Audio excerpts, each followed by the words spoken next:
सभी को नमस्ते। काफ़ी त्यौहार गए हैं अभी रिसेंटली, तो धनतेरस, नरक चौदस, दीपावली, गोवर्धन, भाई दूज, सबको शुभकामनाएं। कुछ और त्यौहार बच गए हो तो प्लीज़ ऐड कर लीजिए। मन कर रहा है कि ज्योतिष विद्या, एस्ट्रोलॉजी पर थोड़ी सी बात की जाए। और सिंस मुझे पता नहीं है कि मेरे सुनने वालों में डेमोग्राफिक डिविडेंड कैसा है, कौन कितने मानने वाले हैं, तो मैं इसमें शुरू करना चाहूँगा ज्योतिष ऐसे लोगों के लिए जो कि ज्योतिष को एज अ फ्यूचर टेलिंग या फिर ऐसे चीज़ों में बिलीव नहीं करते।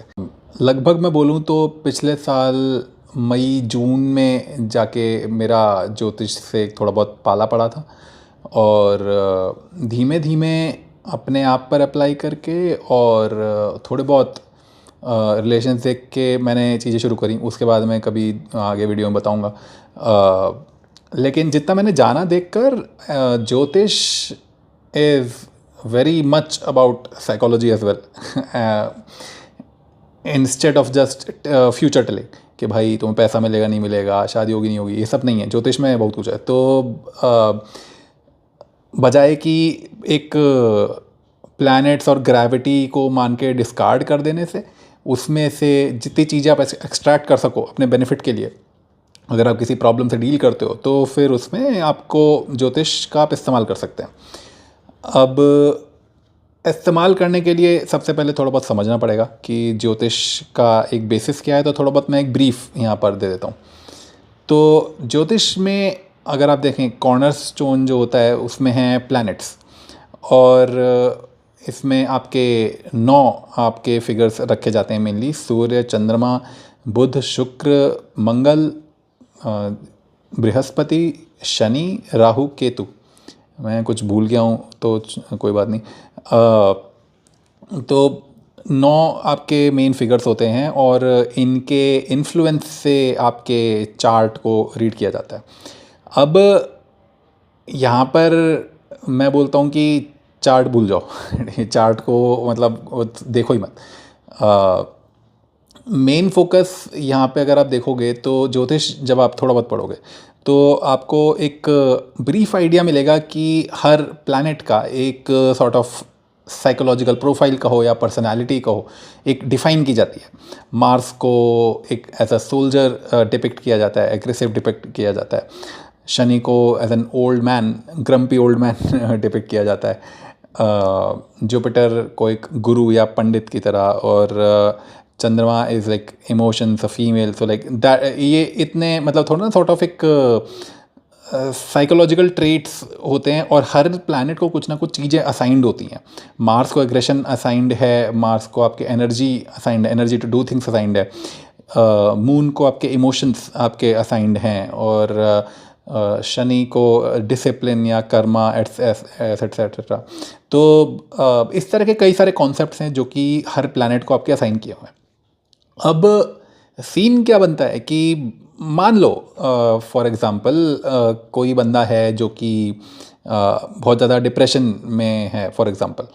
तो साफ सीधी बात है कि सीधे सीधे जो आपका एक अगर आप ज्योतिष के टर्म्स में अगर आप इस चीज़ को सुलझाने बैठोगे तो आप सीधे जाओगे कि भाई मतलब मेरे इमोशंस का जो एक कारक है वो है आपका चंद्रमा।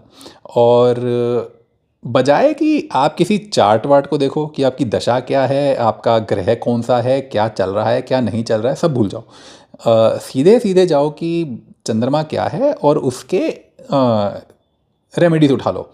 रेमेडीज़ कैसे?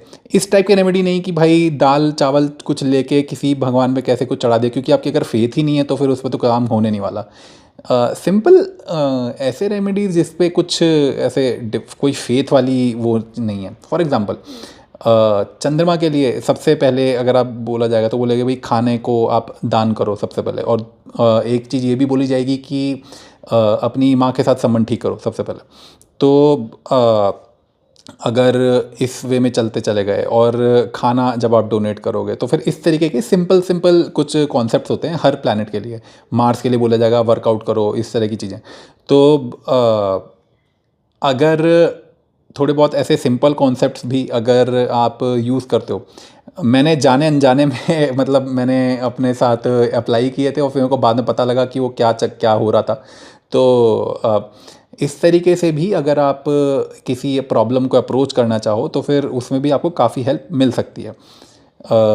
रिसोर्सेज के लिए अगर जिसको बिल्कुल ही आइडिया नहीं है कि मतलब किस तरीके से थोड़ी बहुत चीज़ें काम करती हैं, मैं एक चैनल के वीडियोस में लिंक कर दूंगा, तो वो आप थोड़ा बहुत जान के एक थोड़ा बहुत ब्रीफ आइडिया ले सकते हो कि चलता क्या है एस्ट्रोलॉजी में। और हाँ, फ़िलहाल के लिए इतना ही इस वीडियो में। और ये वीडियो मैं 4 पार्ट में, ये ज्योतिष के बारे में मैं 4 पार्ट का एक सीरीज़ बना रहा हूँ, ये पहला है उसमें। इसके बाद अपन बातें करेंगे कि ज्योतिष के पॉसिबल ओरिजिन्स, और इसके अलावा कि क्यों एक फ्यूचर टेलिंग के हिसाब से ज्योतिष को देखना यूज़लेस है और अ, आज की एज में यूज़लेस है। और इसके बाद बिलीवर्स जो लोग हैं कि भाई ज्योतिष काम करता है, तो फिर उनके लिए एक कि आप ज्योतिष को किस तरीके से यूज़ करना चाहिए, तो उसमें मतलब ज्योतिष के बारे में थोड़ी बहुत बातें उसमें करेंगे। तो इस वीडियो में इतना ही, मिलते हैं अगले वीडियो में।